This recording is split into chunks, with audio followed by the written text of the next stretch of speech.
death of a man who literally changed the way we live our lives every day. Steve Jobs, the visionary founder and leader of Apple Computer, has died at the age of 56. A giant in business, technology, and entertainment, Steve Jobs had been battling pancreatic cancer for 8 years. His place in history was assured when he helped invent the personal computer, but that was only the beginning. Here is ABC's Bill Weir.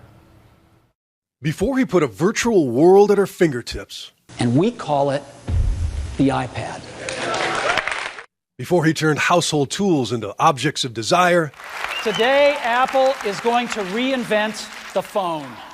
Before he changed the way we are entertained. And you can watch it on your iPod. A 20-year-old Steve Jobs launched a revolution from his parents' garage. With buddy Steve Wozniak, they set out to move the power of the computer from the laboratory to your lap. The penalty for failure for going and trying to start a company in this valley is non-existent. And his brimming confidence was validated when they launched the Macintosh. We worked hard, and in 10 years, Apple had grown from just the two of us in a garage into a $2 billion company with over 4,000 employees. But the 80s brought a power struggle with Apple's board, and Jobs was soon fired from the company he founded. And so at 30, I was out, and very publicly out. What had been the focus of my entire adult life was gone, and it was devastating. But he did not wallow, and in his 30s, he met his wife, started another computer company called Next, and took over Pixar, changing animation forever. My name is Woody, and this is Andy's room. In '96, Apple bought Next, and soon Jobs was back in charge, leading a digital renaissance. After his return, Apple stock soared more than 7,000%, turning that garage startup into one of the most valuable companies in history. And in a valley of geniuses, his myth grew into Thomas Edison meets Willy Wonka proportions, building anticipation for invention shrouded in secrecy. Are you using that currently as your phone? I haven't been able to because I can't take it out in public. While keeping his life fiercely under wraps. Not even his board knew of his pancreatic cancer. I just wanted to mention this. And he didn't reveal he'd had a liver transplant until after the procedure. I now have the liver of a mid-20s person who died in a car crash. Through life, while his body grew frail, that mind, that drive, never quit.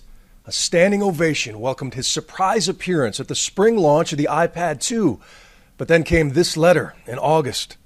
I've always said that if there ever came a day when I could no longer meet my duties, I would be the first to let you know, he wrote. Unfortunately, that day has come. Here was a man who'd peered into the future, seeing how we'd work and play 20 years before we'd ever hold the proof. Everything will be portable. People want large color screens that they can put photographs on. People want motion video. And when the body began to fail, he was driven anew by the clock and that burning need to build something great. Remembering that I'll be dead soon is the most important tool I've ever encountered to help me make the big choices in life.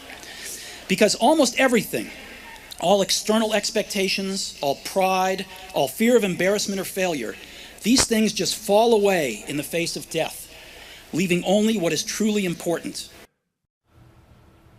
A titan of American business, Steve Jobs was just 56 years old.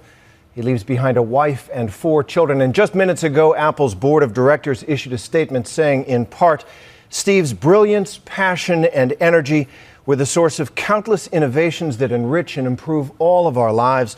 The world is immeasurably better because of Steve. We're going to have much more on the life and impact of this remarkable American, Steve Jobs, on a special edition of Nightline. And you can get the latest anytime at abcnews.com. I'm Terry Moran in New York.